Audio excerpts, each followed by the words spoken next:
Hər vaxtınız xeyir, hörmətli tamaşaçılar. Missiya TV-nin efirində Zərin Tac Mayıs qızıdır. Ölkədə və dünyada bu saata olan ən vacib xəbərləri təqdim edirik. Bugün Azərbaycan xüsusi təyinatlı qüvvələrinin yaradılmasının 26 il ötür. Xüsusi təyinatlı qüvvələri Müdafiə Nazirliyinin nəzdində 1999-cu ilin aprelin 30-da qurulub. Qüvvələrin formalaşmasında 1-ci Qarabağ müharibəsi iştirakçısı olmuş zabit və gizirlər iştirak ediblər. Xüsusi təyinatlı qüvvələrin bölmələri 2016-cı ilin aprelində baş vermiş döyüşlərdə iştirak ediblər. Döyüşlər zamanı düşmənin çoxsaylı canlı qüvvəsi və hərbi texnikası məhv edilib. 2-ci Qarabağ müharibəsi zamanı da xüsusi təyinatlı qüvvələrinin şəxsi heyəti xüsusi qəhrəmanlıq göstərib. Şəxsi heyətdən 2-ci Qarabağ müharibəsində iştirak etmiş 36 nəfər Vətən müharibəsi qəhrəmanı medalı ilə, 2 nəfər Zəfər ordeni ilə, 57 nəfər Qarabağ ordeni ilə təltif edilib. Aprelin 29-u vətəndaşların kartlarından daha 36 min manat oğurlanıb. Bu barədə Daxili İşlər Nazirliyinin mətbuat xidməti məlumat yayıb. Bildirilib ki, ayrı-ayrı vətəndaşların müxtəlif 2 üsulla 36 min manat pul vəsaitləri bank kartlarından oğurlanıb.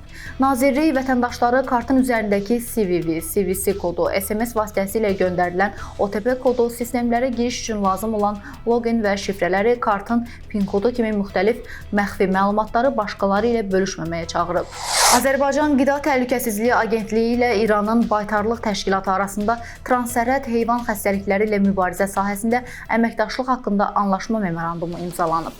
Bu barədə Azərbaycan Qida Təhlükəsizliyi Agentliyindən məlumat verilib. Bildirilib ki, sənədi Azərbaycan Baş Nazirinin müavini Şahin Mustafayev və İranın Yol və Şəhərsalma naziri Fərzanə Sadiq imzalayıblar. Memoranduma görə Azərbaycan Qida Təhlükəsizliyi Agentliyi və İranın Baytarlıq Təşkilatı dövlət sərhədlərinə bitişik ərazilərdə transsərhəd heyvan xəstəlikləri ilə mübarizə tədbirlərinin həyata keçirilməsi üzrə birgə fəaliyyət göstərəcək.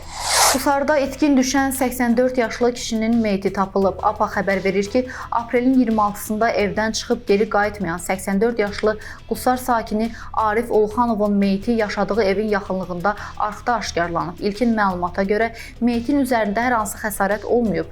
Faktla bağlı Qusar rayon prokurorluğunda araşdırma aparılır. Qeyd edək ki, Arif Uluxanov uzun illər Qusar rayon mərkəzi xəstəxanasında həkim işləyir. Şirvan şəhərində narkotik vasitənin təsiri altında avtomobillə xuliqanlıq hərəkətləri törədən Qazi 22 yaşlı Heydər Gülmaliyev polis əməkdaşları tərəfindən saxlanılaraq məsuliyyətə cəlb edilib. APA-nın məlumatına görə o Az-Samad markalı avtomobillə dövlət qeydiyyat nişanı olmadan şəhər ərazisində ictimai qaydanı kobud surətdə pozaraq vətəndaşların həyat və sağlamlığına real təhlükə yaratmaqla təhlükəli manevrlərlə ayrı-ayrı şəxslərə məxsus bir neçə nəqliyyat vasitəsinə zərər vuraraq qərəzli hərəkətlər törətməkdə təqsirləndirilir.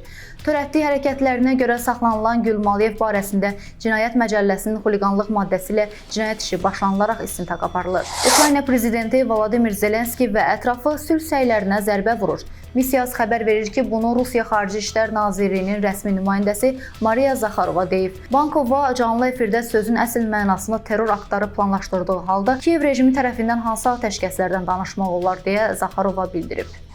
UEFA Çempionlar Liqasının yarımfinal mərhələsinin daha bir maçı keçiriləcək. Belə ki, Inter bugün İspaniyada Barselonanın qonağı olacaq. Qarşılaşma saat 23-də başlayacaq. Qeyd edək ki, UEFA Çempionlar Liqasının yarımfinal mərhələsinin cavab görüşlərinə mayın 6-sında start veriləcək.